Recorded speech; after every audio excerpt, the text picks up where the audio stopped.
Have you ever found yourself in a situation where you felt you just had to win, no matter what? Or maybe a time when everything just clicked, everyone worked together, and that success felt, well, even sweeter. Oh, definitely. Today, we're taking a deep dive into something really fundamental.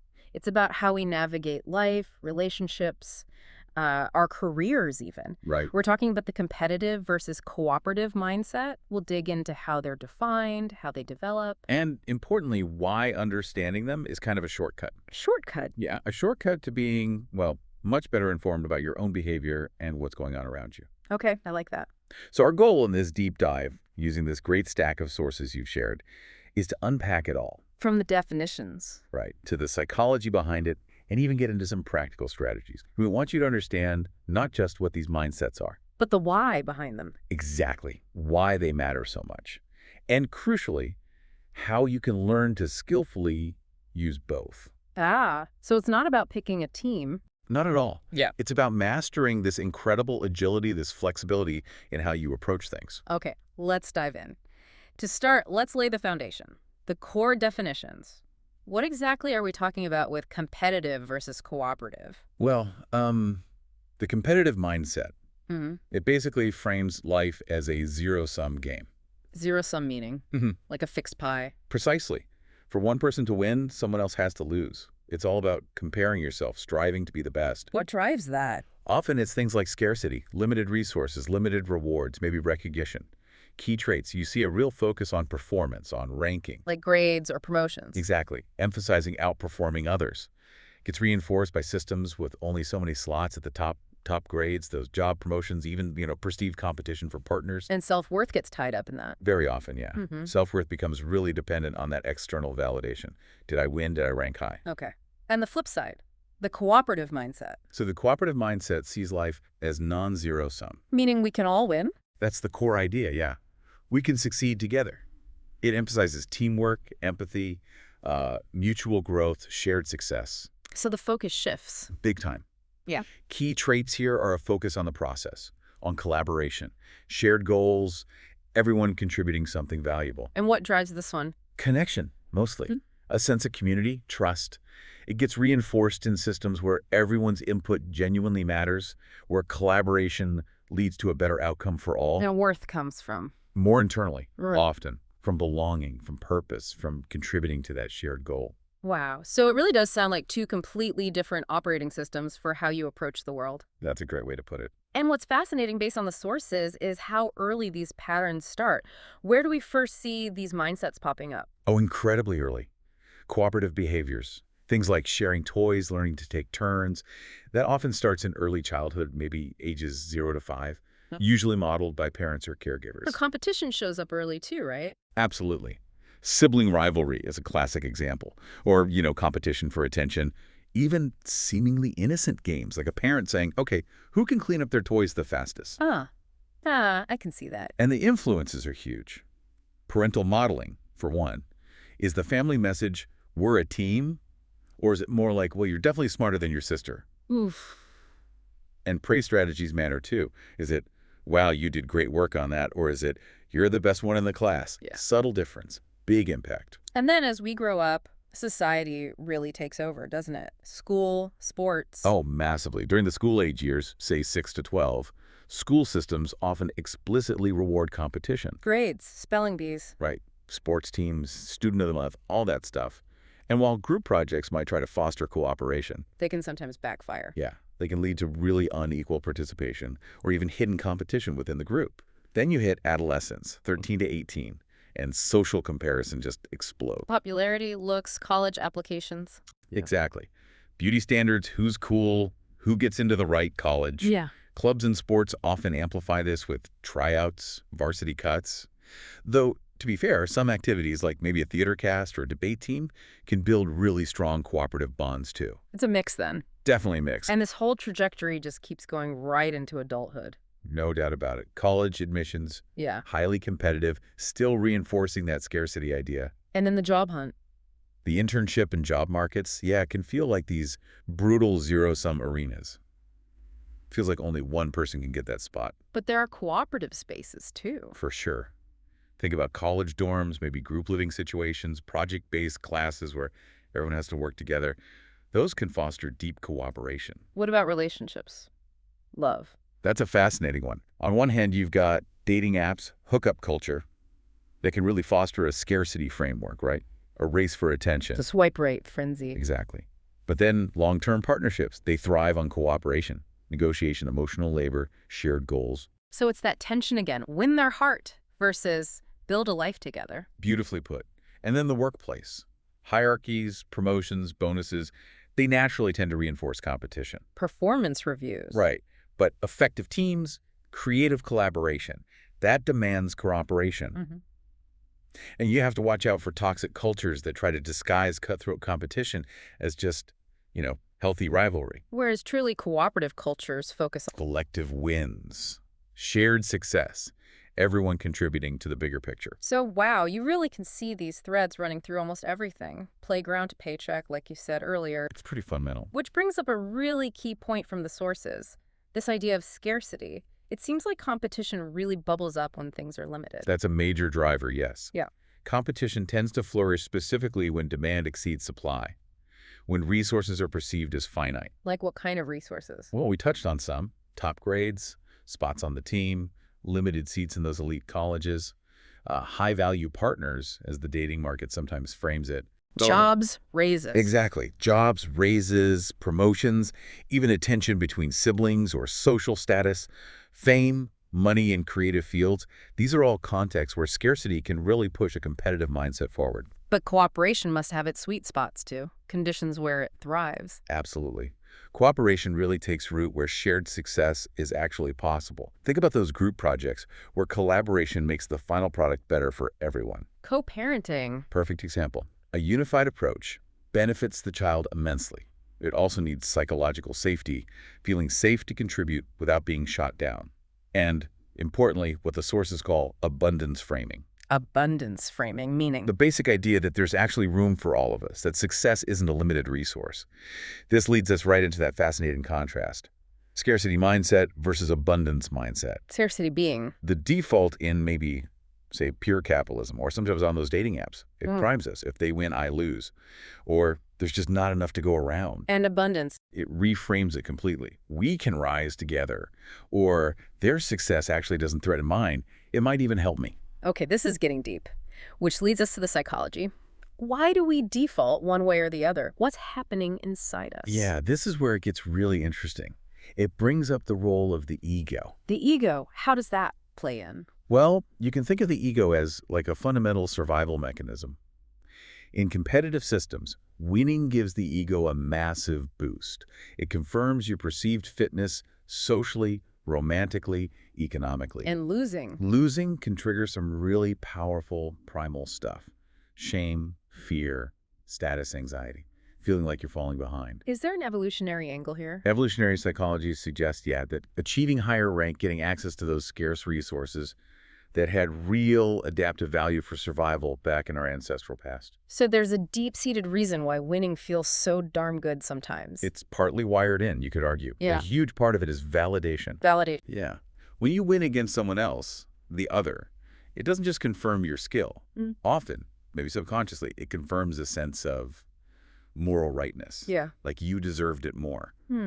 We don't just want to succeed, we want to succeed over someone. Sometimes, yes. To prove superiority, reinforce our identity. It can get masked in phrases like, well, we earned it, or we really showed them. Okay. And how does cooperation feel internally? What's the reward system there? It's quite different. Cooperation tends to activate our oxytocin systems. The bonding hormone. Exactly. Which rewards empathy, trust, being attuned to others. And this builds a long-term emotional resilience, deep connection. So the win is different. Totally. The win in cooperation isn't about dominance over others. It's about mutual growth. And it's validated by that feeling of, wow, we did this together. That makes sense. And motivation ties in. Directly. Extrinsic rewards, grades, money, status, they often reinforce competition. Intrinsic rewards like genuine connection, curiosity, the joy of creating something together, those tend to pop up more in cooperative, safe environments. So one externalizes worth. Right. Competitive systems can feel like they're saying you're only as good as your last ranking. While cooperative ones. They internalize value more. You matter because of your contribution. because of your relationships within this group or community. Mm. And if we zoom out even further, sociologically, it's important to remember we evolved in small tribes, right? Group cohesion was literally survival. Cooperate or perish? I get much. These groups depended intensely on cooperation within the group, but often, maybe necessarily, they fostered antagonism towards outsiders. The us versus them instinct. Exactly. That deep-seated, if you're not with us, you might be a threat mentality. Which we now call tribalism. Precisely. And it's the root of both positive tribalism, we support our team, we protect each other, we achieve together, and the negative kind. Demonizing the outsider. Yeah, using the other to strengthen your own group's unity. And modern institutions, they often take these ancient instincts and formalize them. Schools rank students. Sports channel aggression into structured competition. Corporations use performance metrics to create winners and losers. These structures give us clarity, purpose, a sense of hierarchy. They fulfill deep needs. Absolutely. Needs to belong, to matter, to know where we stand. And this is partly why competition can feel so thrilling, almost addictive sometimes. It affirms our identity, simplifies a complex world into clear win-lose outcomes. Okay, so it's undeniable that both mindsets are incredibly powerful forces. But let's get practical. The pros and cons. Are they good, bad, or is it more complicated? It's definitely more complicated than just good or bad. Both have significant upsides and downsides. Let's take the competitive mindset. Okay, the pros. Well, motivation, ambition. It can be a huge driver. It can absolutely catalyze innovation, people trying to outdo each other. It builds resilience, learning to bounce back from losses. And frankly, it prepares you for environments that are genuinely scarce, like certain job markets. Makes sense. But the cons? They can be pretty harsh. Stress, anxiety are big ones. Potential for isolation, feeling like it's you against the world.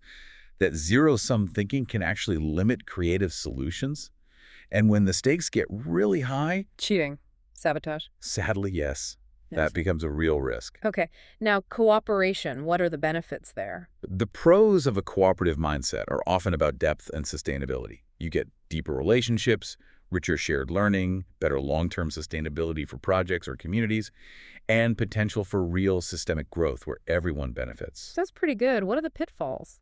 Well, it's not all smooth sailing. Decision-making can be slower because you're seeking consensus.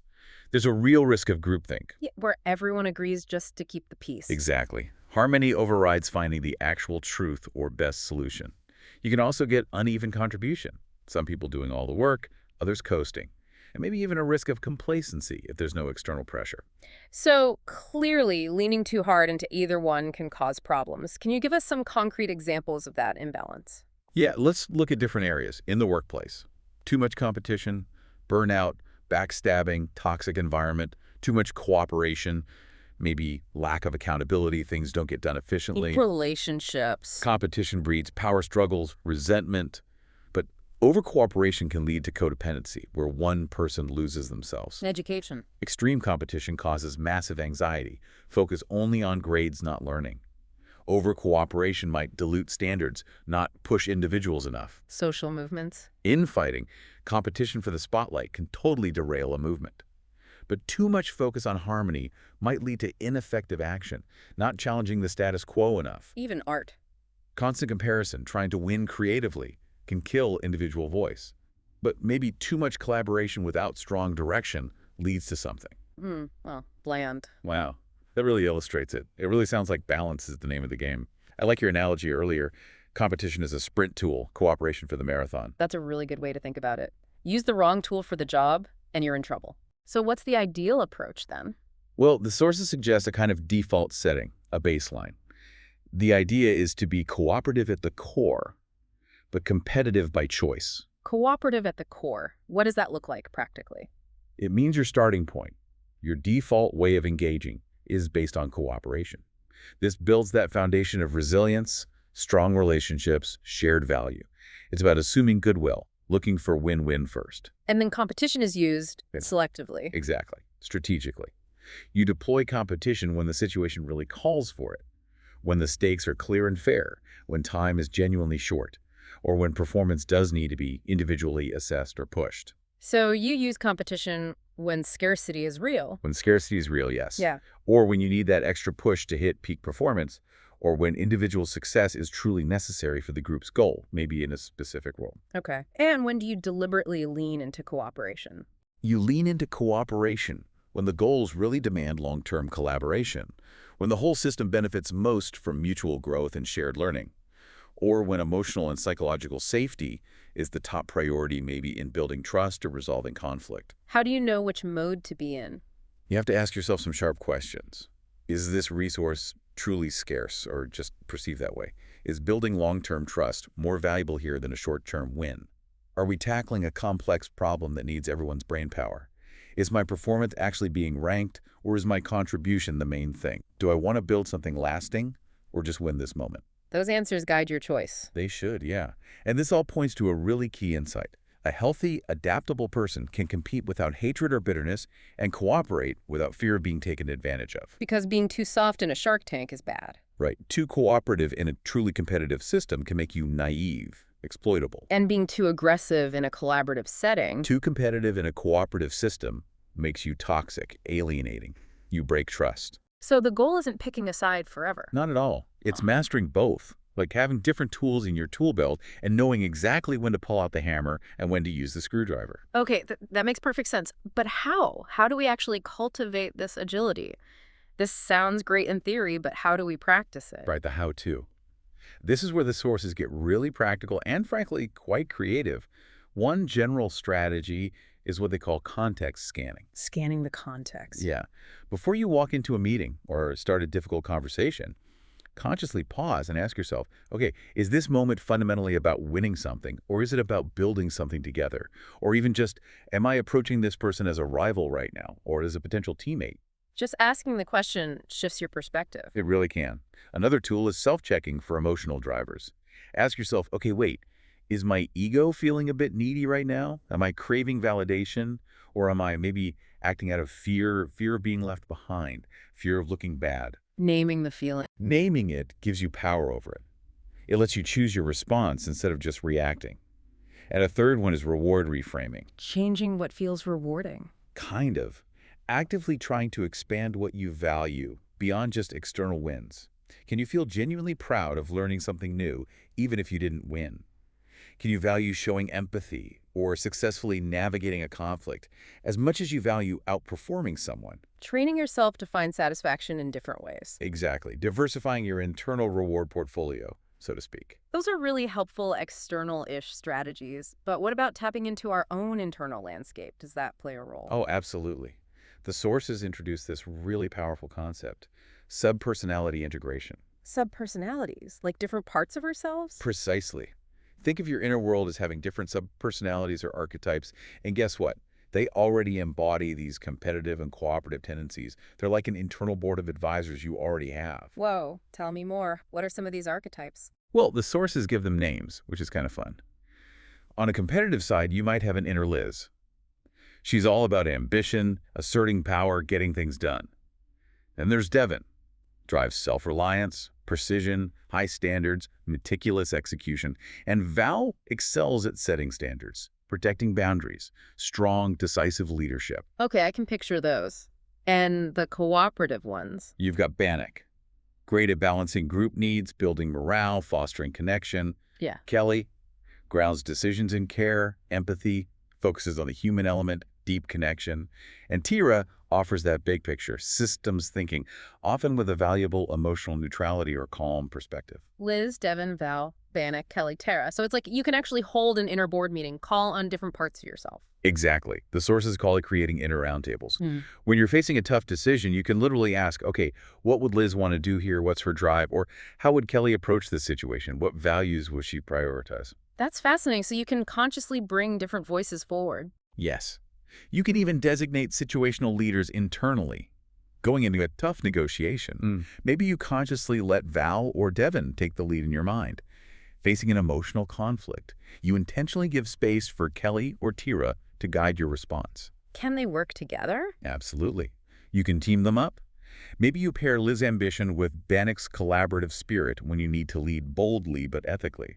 Or combine Devin's precision with Tira's big-picture wisdom for high-stakes, careful execution. So this isn't about shutting down your competitive side, your inner Liz or Devin. Not at all. Balance doesn't mean muting Liz or trying to tame Devin. It means you appreciate their strengths, you channel them purposefully, and you know when to consciously pass the internal microphone to Bannock or Kelly when the situation demands compassion, connection, or collective thinking. It's all about that agility again. Exactly. Be fierce when you need to be. Be soft when it truly matters. And cultivate the wisdom to know the difference. And digging even deeper. What's really interesting is how often competition and cooperation aren't totally separate. They often coexist, even within the same activity. Interlocked, you said earlier. Like gears. Exactly like gears. Think about team sports again. Massive cooperation within the team. Could compete fiercely against another team. Right.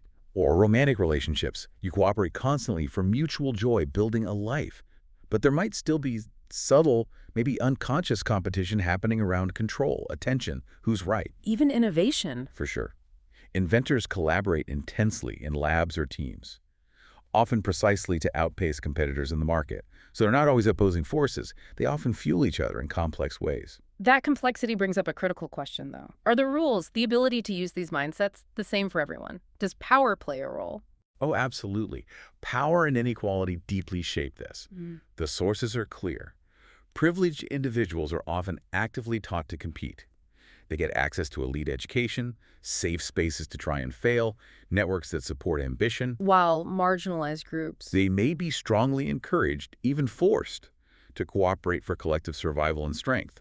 But they can be punished, sometimes severely, if they try to compete directly with the dominant group for resources or status. So the ideal mindset might actually depend on your social position. Sadly, yes. What's rewarded or punished can vary hugely. And it's also crucial to watch out for excessive cooperation, sometimes masking something else. Like what? Like avoidance. Fear of rejection, fear of conflict. Over-accommodating just to stay in the group, even if it's not serving you. For some, it can even be a trauma response. Or being punished for asserting themselves before. Exactly. So what looks like cooperation might actually be a survival strategy born from negative experiences. Wow. And is there a philosophical or spiritual angle to this? You could definitely see it that way. Competition, in a sense, represents the ego's drive to individuate, to assert, I am distinct, I am capable. Cooperation reflects more of the soul's longing to unify, to connect, to say, we are part of something larger. So a full life needs both. Arguably, yes. Ah. Embracing both our separateness and our togetherness. Okay, as we start to wrap up this deep dive, we have to tackle some common pushbacks or counter-arguments. People will say, come on, competition is the engine of progress. And there's truth to that, right? Without any competitive drive, maybe we wouldn't have certain medical breakthroughs or the pace of entrepreneurial innovation we see. What? But cooperation is often the hidden scaffolding underneath that progress. Those labs, those writing rooms, those production teams, they rely on collaboration and totally unregulated competition. It can lead to massive inequality, burnout, sabotage, actually hindering progress overall. Okay, counter-argument two. Cooperation sounds nice, but it's just idealistic. It's a cutthroat world out there. Also a fair point. The world can be harsh, resources can be limited. If you're purely cooperative without any boundaries or discernment, yes, others might exploit that. But cooperation isn't just being naive. No. Strategic cooperation isn't naivety, it's strategic interdependence.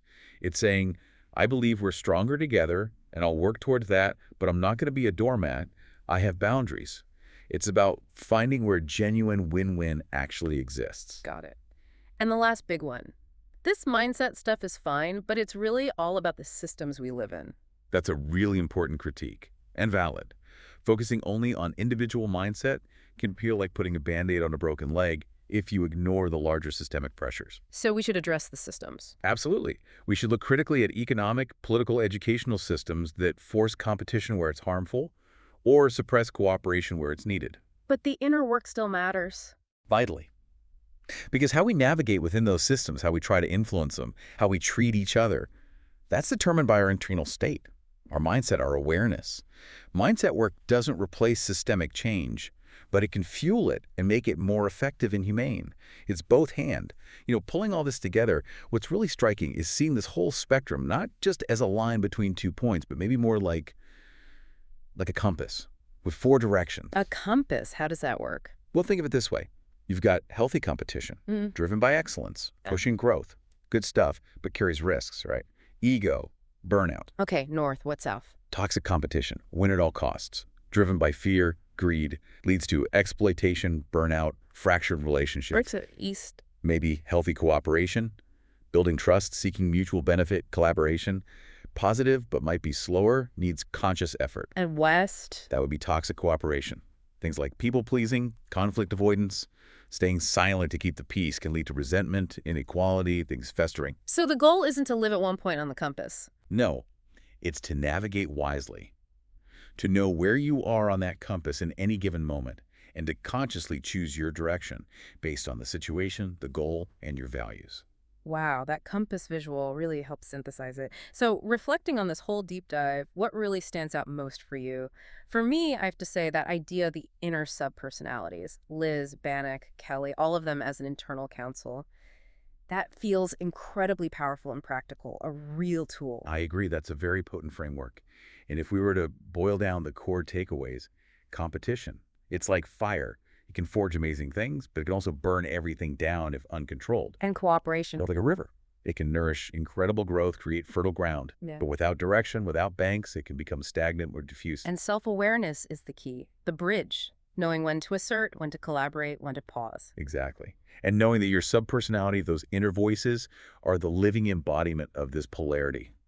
Let them inform each other, check each other. Don't let one permanently silence the others. So, for your final provocative thought this week, maybe don't just ask yourself the simple question, am I being too competitive right now? Or maybe too cooperative? Instead, perhaps ask, Yeah. am I consciously choosing the right voice, activating the right mindset in this specific moment at the right time? And am I clear about why? What's my deeper intention? Because true wisdom here isn't about picking a side. It's about mastering that skillful shift again and again while always staying rooted in your integrity.